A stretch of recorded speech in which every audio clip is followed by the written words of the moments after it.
Good morning. I am super excited to be joined by the one and only Icky, known as the Kid Icarus, a fantastic artist who's worked with some of the biggest names in the history of music and entertainment, an ambassador to non fungible tokens, hosts many spaces, works with many up and coming and very established artists, and also works with some of the top NFT collectors that everyone knows their name if they have any familiarity with the NFT space. Icky, thank you so much for joining us today. Oh, like I said to you off stream, I'm so excited. I cannot wait to get into it with you. But yeah, what a pleasure. And yeah, we've known each other for a while, so this has been a long time coming. So I think you're on mute though. That's going to be a I challenge. I keep muting myself. I do need to stop that.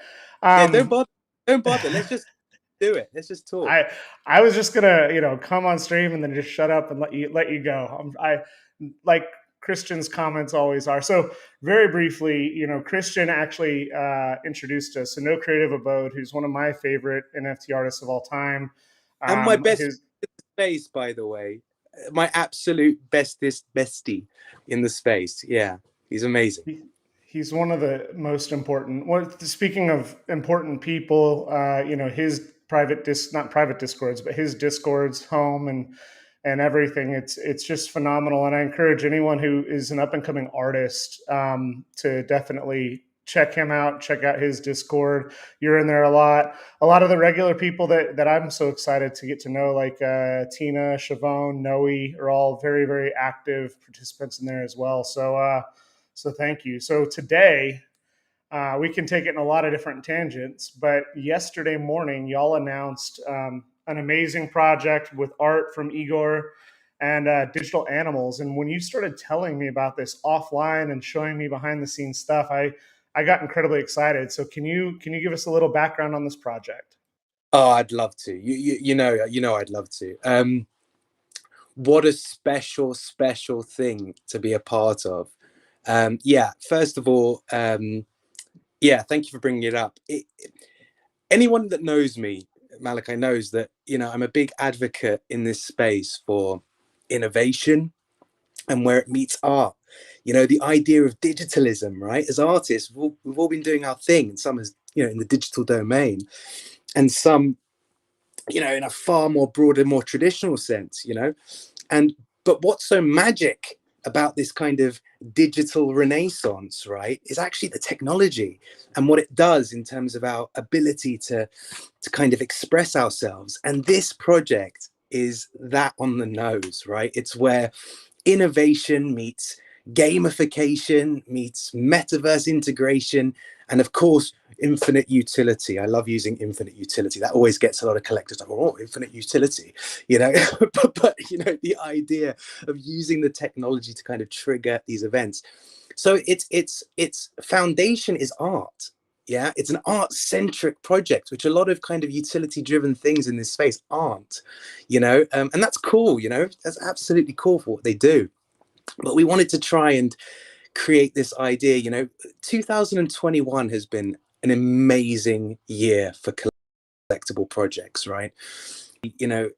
Things have become synonymous with the wider kind of community. So apes, punks, everybody knows what these are, and they've become kind of statements in some respect in the wider non-native world, with sports and endorsement and all that kind of stuff. So what that's done is it's kind of, in my mind, is it's kind of created this challenge for people that want to get creative and do projects like this, because there is this huge market of speculation, that treats these things as just pretty currency. And I understand it, flippers and flipping strategies, buy into something, a bit of FOMO, it rises, they sell it, and that's understandable. So it's like, well, how do we create something spectacular that's going to take the time that's required to do that, like the apes have had, the time, and like the punks have had the time. So how do we get people excited, incentivize them to hold and to be a part of the journey? And that's exactly what this project does. And so, Igor is the man, in the man at the front of the ship steering the whole thing. And anybody that hasn't seen Igor's work needs to, right? Because it was one of the I was talking with Igor offline well before I ever minted an NFT. And we've known each other a while in that capacity, like an informal capacity. But I've been a big fan of his work, and when I heard there was this project and I saw some of the artwork, it was a no-brainer. But for me, the project had to be more than just this incredible, and it is incredible art, right? I mean, I can say it. Just go and have a look, and you'll agree, 100%. So we have this art. It's this kind of, it's so good that it could stand alone as a one of one in any gallery, right? I mean, there you go. It's on the screen, right? But how do we innovate, right? And that's really where it all begins. Yeah, I no, could that's talk, that. I could talk solid for like a monologue, but I thought I would just Yeah, stop and give no, you a chance. let's keep going. But for me, when you do talk about this project, and like I said, you were showing me some stuff behind the scenes about the project, and I was incredibly excited about just looking at all the data. Sorry, I was having some issues with the portrait mode, but you know this is a couple different things in one. First off, as you said, Igor is an established artist with 12 years of experience, that not just coming in late to NFTs like a lot of artists have. And when you look at the art, digitalanimals.club, I'm going to throw it in the chat for people watching live and people who may join after the fact. It's just incredible to see, all the pieces that are there and everything else. Um, and sorry, I just had an issue with the chat. But what else is interesting is that you're doing the collectible thing with a talented team, talented artists, but you're also bringing in a second element that I thought was really unique. And when you started telling me some of the attributes behind what goes into this, and the idea that we can have essentially a digital soul, and this algorithm that y'all have created can look at the social attributes, what's in your wallet, and some behind the scenes machine learning propensity models to actually create a truly unique piece. And so then you combine the animal and then the soul, and now you get something even more unique. And you made a comment that was crazy. Would you sell your soul if you could? And if the soul was valuable enough, what would it take for someone to want to buy your soul? And thinking about the massive collectors, the massive artists, and they go and create their soul. Well, at some point, someone may be willing to pay a pretty premium on that. So, can you talk about that a little bit? Oh man, totally. I can't stop smiling because I'm just so excited about it all. Yeah, it's kind of like it's rocket science, it's really hard to kind of explain in a way that people can really digest it. But yes, I mean, you hit the nail on the head. The foundation, it just begins with this idea of a digital soul, right? So digital souls are these generatively born, based on this algorithm, right? And it analyzes, what it does is it analyzes all this kind of sentiment, right? It looks at your Twitter profile, it looks at a whole bunch, 25, 30 metrics of Twitter socials and crypto wallets, and it generates this soul. And let me tell you, when I say generates, I'm not talking like a generated images on top of images. I'm talking like 3D full on generation. I've seen the souls being generated. I'm always nudging Ego. I'm like, you need to show people this, right? And I'm sure we will at some point. But it generates this soul based on all that information. So ultimately, your digital soul is 100% uniquely you at the moment that it's created. Of course, if you were to do it 3 weeks later, it would be a bit different. But it is who you are at the point in which you mint. And yeah, what is your soul worth, right? And what will it cost to buy it back? you know, because this is the thing, right? You know, it's like I was having a conversation. I won't drop names, but a pretty well-known collector who was talking about another collector who said, I can't wait to buy that other collector's soul. I said, oh, cool. Yeah, he said, and then I'm going to burn it, you know? Oh And my- he meant it as a joke, right? You know, they get along like a house on fire. But the conceptual, this is the thing, right? I'm a conceptual artist, right? I do digital minimalism, me, Icky, my own art. So this conceptual side, you know, meeting innovation is fascinating to me. So yes, you create that's what happens, right? So on day one, you go in and you mint, right? It costs zero point 0.1 ETH, which is really fair. right. But you know, 8,888 is the size of the release, and it's super fair because we wanted it to be accessible, right? And Ethereum's really high, you know. Yeah, I love that dragon. We'll talk about that in a minute. So you have a soul, and what do we do with it, right? Well, the soul gives life to a digital animal, hence the project name, right? It's also a nod to the 2021 PFP Zoo craze. Uh, so it's kind of, you know, because we want it to be historically significant, so it had to kind of reference that. So yes, you mint. The mint creates this soul, it generates this soul, and then you get this randomly, you know, typical generative project, random digital animal. But your soul, which is visual, you know, you see it, it's inlaid into this animal. And these animals are all specular, they're glassy, you know, like Swarovski crystals. Beautiful, right? And your soul's in there. And that's what you get. You get your digital animal, and it's, you know, and it's wonderful, and there's some different traits, and yeah, exactly, like, you know, they have different kind of rarity and a bit of randomness, yeah. And they actually follow three elements. So that's a sea, that's water, and you saw the bird, right? And that's air. And then of course you have things that reside on land, like a cat, right? um those are some of the souls. Yeah, scorpion, that's a great earth one. So there's earth, water, and this is the website, by the way. You should definitely, guys, you should definitely check out the website. It's not just a timer, so you should definitely look through it. Yeah, it's so that's it. Yeah, I mean, you generate yourself, and we could have stopped there, right? Yeah, I mean, you could there's just so much to talk about, right? So Yeah, it's gonna we're finish. just unpacking this layer by layer by layer. So let's set the stage. We have a world-renowned artist with another world-renowned artist, a team that if and I'll scroll back down and share this.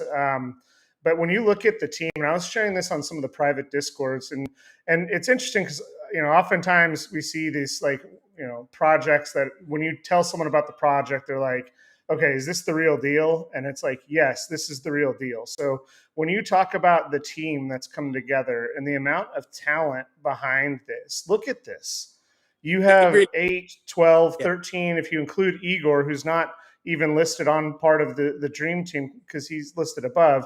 You have 14 people who are actively participating in this project. And when you think about that standpoint, it's incredible that most teams are much smaller than that. So then you think about awesome art, and then you think about you're also adding this algorithm that creates the soul. You're going to have rarity attributes, which if anyone has any questions, go to the Discord and ask them because they answer them all. They share the contract on GitHub. They share the algorithm. Like they're going into all of the rarity traits. So they're an open book and they're accessible. I'm going to paste the Discord here in the chat in case anyone isn't already a part of it. But then you think about some of the other things that are going on top of that, including that these are going to be metaverse enabled. So can you talk about that for a minute? I mean, yeah, absolutely. Do you know, it might even be worth taking one step back, because for metaverse, you know, well, actually, no, we can touch on that. Metaverse standards are really important to us, right? And so with the design, that's kind of considered, right? Because it's all fair and square going, oh, on the roadmap, one day we'll do metaverse. But the thing is, if you don't think about it all right from the offset, if you're serious about it, yeah, you're going to reach some real challenges. So we want to see souls in animals animated within a metaverse, but we want to see it along an entire ecosystem. This is distant. This is not like, you know, in the next few months, right? But we want to see it with the entire ecosystem, potential microorganisms, planets with souls. You know, we want to see the whole thing. Yeah. Oh, that's a game, by the way. We should probably get to I that. was gonna go to the game after the metaverse piece, but let's pivot quickly to the game, because on top of all right, so we have our NFTs, we have our souls, we have, Yeah. and I wanted to set the stage that when people start thinking, okay, is it going to have the right metaverse standards, and then on top of that, there is a game element. And unlike a lot of projects that are saying the game's going to come in 2026 or 2030, this, talking about the 14 devs or the 14 members of the team, this game, and I've seen some stuff behind the scenes, this game's much further along Oh, than yeah. most other projects Yeah. that are announced at this point. Months away. Months away. Just a matter of months, you know, and not 12 months. You know, yeah, it's the engine is built. The engine is built. The assets are built. There's demos available. Someone's just coming in the back here. There's demos and assets are done. They're built, and yeah, with just approximately 40 to 50% of sales, we're going to use that money to conclude the development. But that game is a really important part of the whole journey, right? And this is, remember, I was touching on this idea that why would people hold this thing? You know, apart from the fact that it's a cool conceptual soul thing, but if I'm putting on trade, right, it's like, you know, well, that's cool, but whatever, I'll sell my soul, you know, for a few ETH, you know, kind of, it doesn't really matter, you know, I'll flip it for a, you know, 400% profit, you know, so it's kind of like, well, why do you really want to hold it? Well, yes, we've begun this development. It's going to be hugely accessible, right? That's the first thing, right? It's going to be mobile, right? Don't ask me about the challenges of that, because it wasn't easy, right? How to manage NFT, you know, data, you know, putting it to mobile. Anyway, it's going to be mobile, so it's app driven. And the way it works is you would take your digital animal into its home environment. So I touched on this thing of like earth, water, air, and you had a video there playing of like something flying. So that's an example of an environment. Yeah, exactly. So that's air, right? And within that unique environment, you explore. And when you explore, you can find these things, right? These assets that are called crystals. All this does is give you the opportunity to collect them, to farm these assets, and then you can use them to create one of these legendary animated animals, like the dragon that we saw at the start. Now, these aren't for everybody. There's only 600 or so of these, right? Legendaries, right? So they are really premium. This isn't kind of, this is another level, right? And it requires these assets from all of these zones, from air, water, and earth. So the user has a choice, right? They can either ensure that they get 3 of these animals, one from each zone, and do it all themselves, you know, but that's going to involve trading, right? You're going to have to go in and buy from other people and get what you need.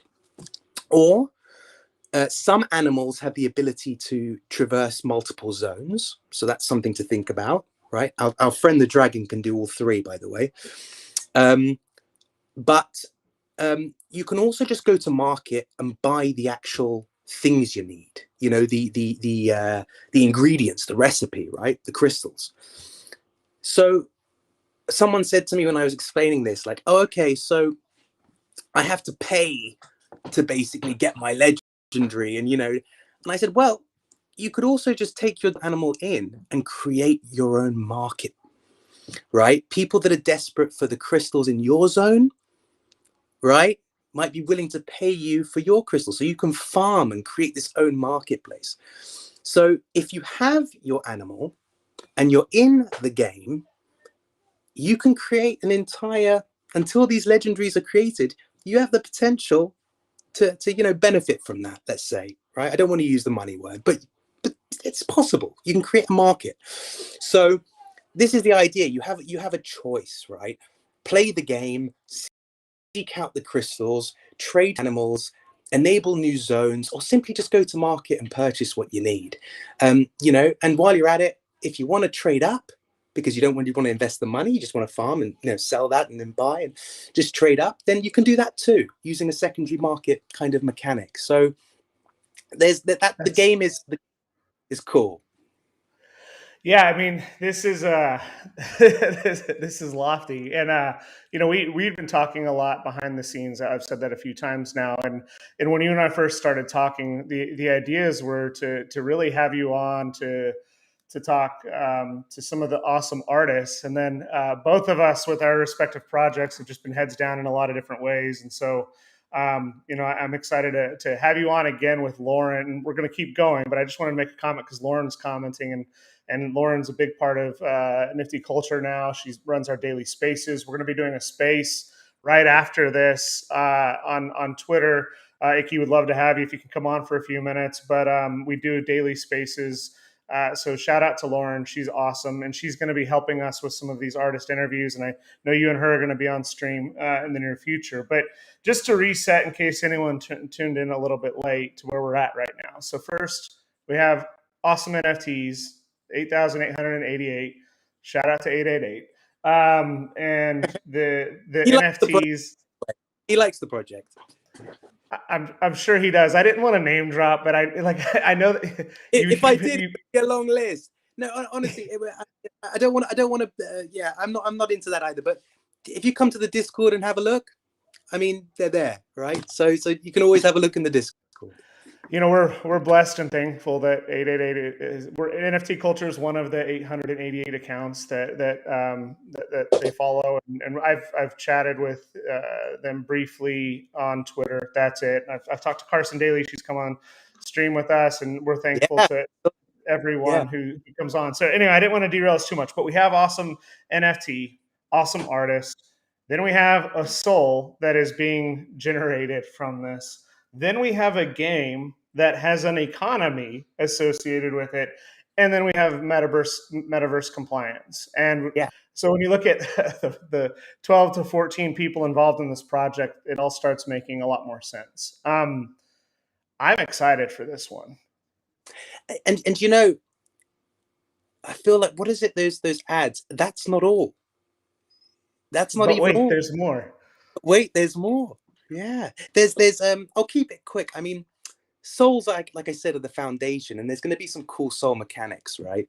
Merging souls, relocating souls, but relocating souls is the really special thing about it all, because I mentioned infinite utility at the start of this, right? And I guess this is a good place to kind of end the summary.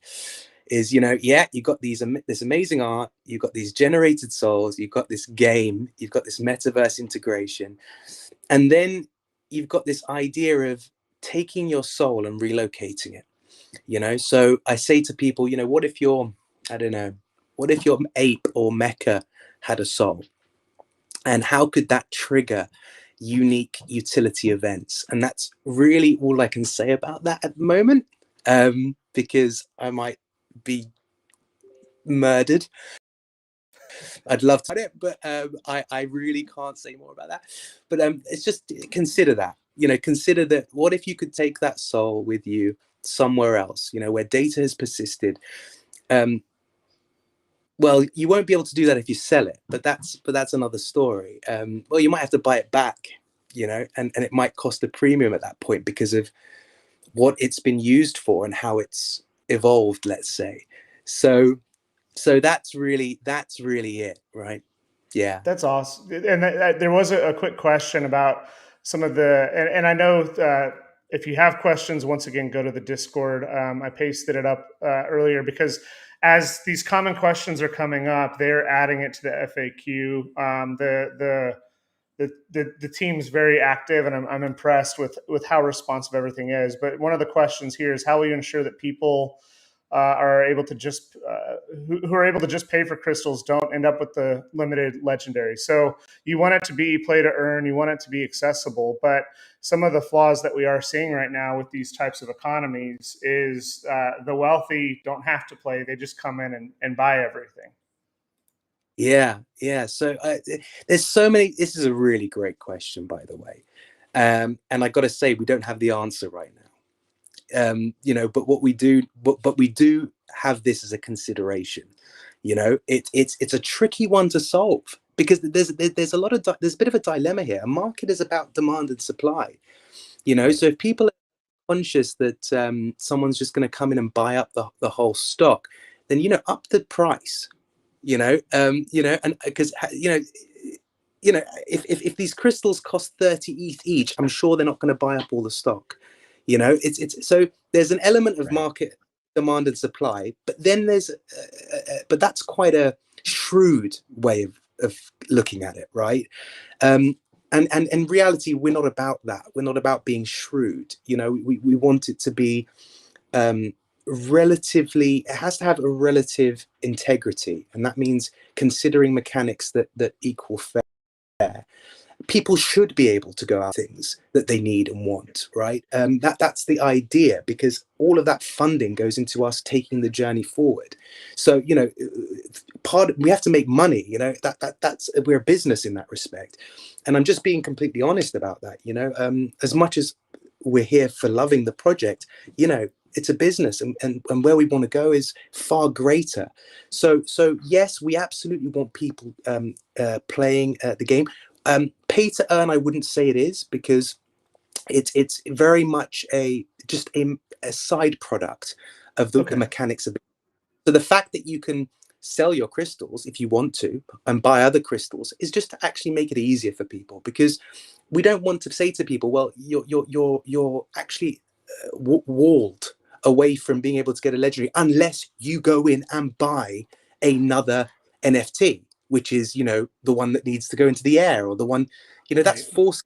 So Well, we want to. that's worth explaining very, very quickly for those, because we briefed over it very quickly, and so there's going to be either different crystal types or different crystal locations. I'm a little bit unclear, but and you alluded to it, like the legendaries may have the ability to navigate two or all three of the areas right now, but when you do think about earth, air, and water, most of the NFTs are going to only be able to navigate one. So you may like flying or swimming more than being on Earth, so you may play one of those more, and then trade some of those crystals with someone else who may be more comfortable in another environment, so that you can double up to get that legendary. So there is a lot of unique aspect to this, but to me, it also sounds like the goal isn't to also have right now, and everything can change, because the innovation that occurs very quickly. Wolf Game, for example, I've been talking about Yeah, a whole lot.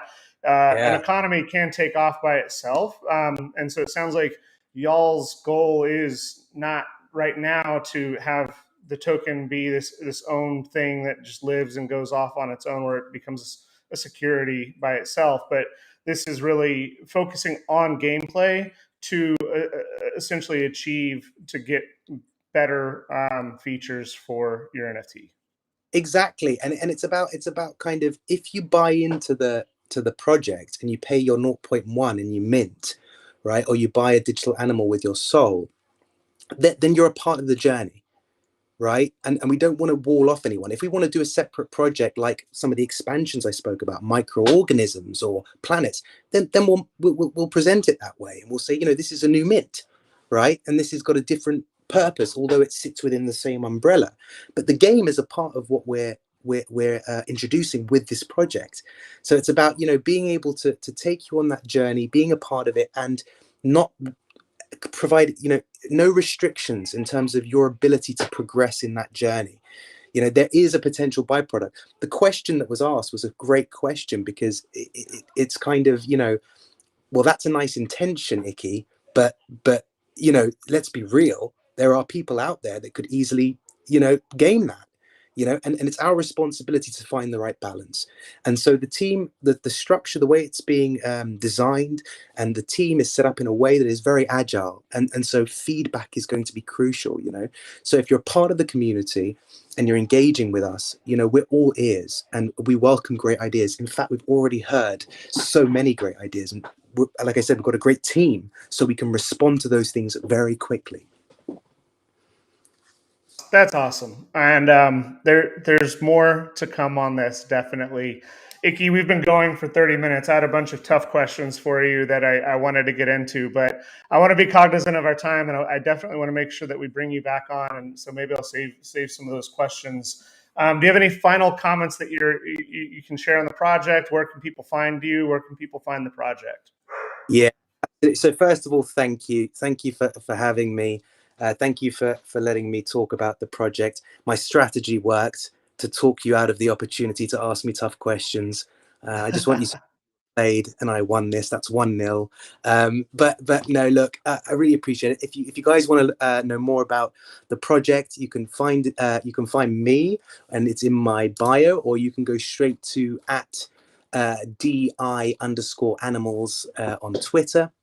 And there's all the information there for Discord, or like I said, you can just come straight to at the_kid_Icarus, which is my Twitter profile, and you can also find it in my bio there to link you to the right place. And yeah, come and hang on the Discord. It's we've been live for less than 24 hours, or just over 24 hours, and it's already a great place to be. Awesome. I can't wait to have you back. And I'm super excited. I'm super happy for you and Igor and the whole team. Thank you. This is ambitious but exciting. So I'm looking forward to learning more. Oh, when is the drop? We're going for December 13th to 15th. That's exciting. So really soon. Yeah, really soon. Well, Yeah. we're going to have you back before then, because I have now a bunch of questions about gas wars and whitelists and everything else. So that's my tactic to make you come So back on what's stream with us. I just got to go in there. Whitelist, you said what? Win whitelist. No, I'm joking. Yeah, the most common Awesome. question. Well, thank you so much, everybody. And make sure to follow Icky, Igor, the entire project, and I can't wait to see more. Thank you. Man, all the best, Malachi.